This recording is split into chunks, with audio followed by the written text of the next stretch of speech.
few doing a lot. That's the American way. One of the most important principles in building is realizing that you don't have to find a lot of superstars to build a superior marketing organization. Lots of people doing a little bit is better than a few people doing a lot. Of course, it's best to have both, but if you can't, you would generate more income by choosing the first option. Our whole society is built around the principle that only a very few people do a lot. Look at the United States. In our nation, there are probably 230 million people. We have only one president. He's the only person who's considered our ultimate leader. We also have only a few congressmen and senators. In the world of business, approximately 90% of all working people work for someone else.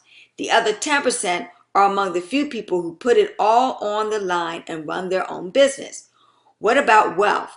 There are probably a million millionaires and only a handful of billionaires. The fact is, not everyone you meet or everyone you hire is going to be a superstar in business. In fact, for whatever reason, mostly because they aren't willing to give the effort it takes, the great majority are going to remain part-time, every now and then generating some business. You should never feel bad about this concept. All we can do for the people we recruit is, number one, give everyone an opportunity. Number two, give everyone examples of success. If someone wants to condemn the fact that we advocate part-timers, he should take a close look at the structure of our government. Most of the legislatures in the various states are filled with part-time legislators. What about George Washington's army? None of those men were professional soldiers. Most of them didn't have uniforms. They were part-timers who were known as ragtag by the loyalists. For many, many people, part-time opportunities of all kinds are a way to earn extra money, and that's the way they should stay. This is a numbers business. The law of averages says that not everyone you hire will be a superstar, and not everyone you hire will even remain with you. In any business, people become disinterested and quit. The only way to overcome the negatives of the law of averages is to harness the power of the law of high numbers. Think of it as owning a greenhouse nursery. Every time it's planting season, you plant hundreds and hundreds of seeds and seedlings, knowing that not all of them will make it. That's the way you should see building. I use the analogy of the baseball player who went to bat 3 times in the first game of the season and got 1 hit. His average was 3.33. That is the average of a future Hall of Famer. Did he get to negotiate a $1 million contract? No. But if he goes to bat 600 times and still has 3.33 average, meaning he's gotten 200 hits, then he can call the shots when it's time to negotiate a contract. You must have high numbers if you expect to become a super builder. Let's assume that the law of average says that you will be able to hire 1 or 2 out of every 4 people you approach. Look at the following projection chart, and you will see what you have to do to build a super hierarchy. Total financial independence can be achieved by building 7 to 10 strong builders. How many recruiting interviews will it take? About 10,000 total interviews. But don't get discouraged by this. You are not doing it all yourself. You are getting the numbers working for you. You are building leaders who are helping you work the numbers. In fact, if you are discouraged, I suggest you read chapter 8. That chapter shows you how you can build a marketing organization that generates $1 million a year just by working with 5 people.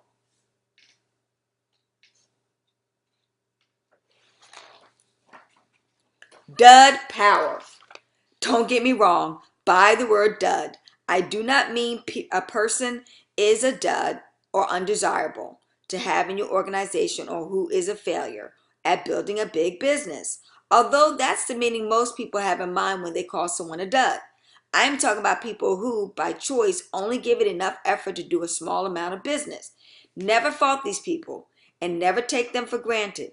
Remember that the law of averages says not everyone you hire will be a superstar. Don't let this worry you. You can have a bunch of duds on your team and you may be on your way to building a super hierarchy. In fact, your only problem could be that you don't have enough duds. I heard a story about a man with another marketing company who put out a memo to everyone in his region. The memo said, "I want to be known as the guy with the most losers because the guy with the most losers will also be the guy with the most winners." Of course, the powers that be didn't care too much for this memo. They claimed they didn't have any losers in their company. It would be wonderful if this were really true, but reality says that for whatever reason, mostly because they don't want to give it the effort, some people are not going to be a whiz in the business. But the more total people you have duds or not, the more likely you will find a fireball leader. Don't let duds be a negative. Remember, the leader with the most duds wins. Building principle. You can't change people's basic qualities except them the way they are. If you want people to succeed or improve themselves, start by praising them when they begin to do things right. Always look for reasons to praise people. Praise and recognition are the most powerful forms of motivation. Always praise, always look for something good to say.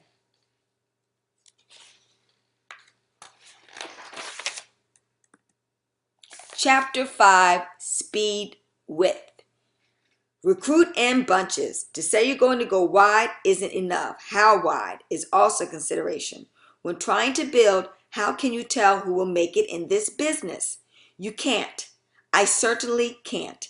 And I've been building for 11 years. The people who are serious about winning, studs, and those who just give it lip service, duds, all look alike when you're first talking to them.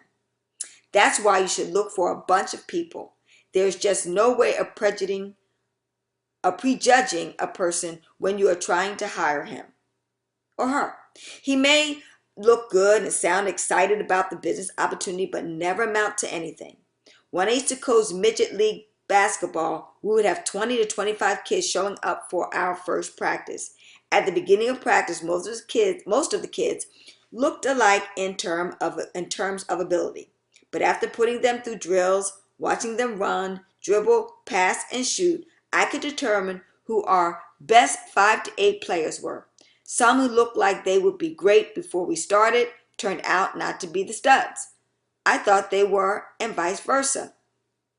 Since this business depends on a person's desire and will to win, you just can't tell who you first string into until they've gone through a little practice. Hiring in bunches will also help you avoid another pitfall, the tendency to wait. Because of 2 or 3 good people, you say to yourself, "Boy, I hired this guy and he looks good, sounds good, smells good, man, he's just everything." Then what happens? You don't hire anyone else because you tell yourself that you need to spend all your time with your new stud. You sit there and a week or 2 or 3 goes by and you should have been looking for more people. What happens when you wait? After a while, when you wake up out of the coma, you get mad. You get mad at yourself, you start getting frustrated with your people and don't treat them right. But you don't have a right to get mad at anyone. You can't make them do anything. Remember, even if you found Superman, you must be looking for more people. I call it the next mentality. Next. Who's next? Think of it like a doctor's office. They bring you in, you take off your clothes, slip on a robe, then they make you cough, and while the doctor attends you, the nurse runs out into the waiting room. Next. The magic of hiring in waves. You must develop a rhythm of hiring at least 3 to 12 personal people every 30 to 45 days and invest as much time as possible with the ambitious people, the people with the most desire to win. By hiring one good new fireball and helping him build in his market and even downline to the markets of his new people, you should build up a wave of 7 to 10 new prospects at the next big opportunity meeting night. Wave recruiting builds momentum. One Christmas, I asked my wife Norma to give me a wave machine, one of those glass objects with colored moving liquid. You turn it on and it rocks back and forth and the liquid makes waves to the sound of an ocean. I keep it in my office to remind people they should build momentum by hiring in waves. Go wide fast. Recruiting in waves is closely related to the speed at which you hire. Let's say, for example, that 2 people each have a goal of building outlets. The first person goes out and hires one man or woman every month for a year, 12 people. Sounds like a steady builder, right? The second person goes out and hires 12 people in 30 days. Who's going to get the most benefit from the effort put out to get 12 people? The guy who hired one a month for 12 months or the guy who hired 12 in 30 days? The first person was a steady builder, but by the time the 12th person was in, 8 to 10 of the others may have died of boredom. They never get to see each other. Maybe they were never in the room at the same time. They were never at your base shop at the same time. They weren't on any leaders' bulletins at the same time. The second person who hired 12 in 30 days saw immediate results. More people were motivated to hang in there. They could rely on each other for morale and motivation. Even though the law of averages says you're always going to have a few who aren't really serious, aren't really committed, and are even eventually going to fade away, these people contribute to synergy. That's why you want to recruit quickly. In every crowd, you're going to have some people who are nothing more than professional meeting attenders. That's okay. That's their right. They're certainly not bad for your business. They actually help your winners to feel more a part of a team. How would you like to be on a basketball team with only 5 players? When you look over there on the bench, there will be no one there screaming and cheering for you. People like to feel part of a team. 60 wide in 6 months. I have personally done this 4 times in my career. 4 times I've gone in one streak, building 60 people direct to me in a 6-month period. This is what allowed me to be where I am today. At one point, I had completely shut down my base shop. I realized that to maximize profit, I had to rebuild my base. Remember, those who build it wide first win. So after 3 years of shutting down my base, I went back into the field and built 60 wide in 6 months. After that, I had 120 people reporting directly to me in my base shop. That effort took us into the 70 to 80,000 premium a month range. I know I could do it because that's exactly what I had done in 1979 to 1981 in Denver. I had more than 10,000 people trained and reporting to me. When I came back to Georgia, I did the same thing with my Georgia base shop. I built over 1,000 people in the first 6 months. During the 4 years, my base was monumentally big. It never got below 50 producers, meaning people who consistently did something and reported directly to me. If you go 60 wide in 6 months, you should expect to find at least 20 serious people who want to win. I use a chart on the next page as a target. If there were physically enough room on the page, each of those circles would be radiating out from a central circle, U. Each circle represents a person or a prospective new hire. The chart visually explains to a new person the 60 wide in 6 months plan. The person uses the shear 2 ways. One is his planning stage, in which he takes a pencil and fills in the names of people he thinks are going to be his next 5 or 10 people. Then, when he actually gets them, he writes their name in ink. I ask the person turn it in to me every month. If it's blank, I say, just hand it in. If it's got one name, fine. If it's the same name next month, fine. The point is, keep it in front of them. Give them something to shoot for. Whether you are shooting for 30 wide in 6 months or 10 wide in 6 months, always project a plan. You can't help but get big fast if you put out that kind of personal building effort. Building principle. Treat your people with respect. They aren't numbers on your own success chart.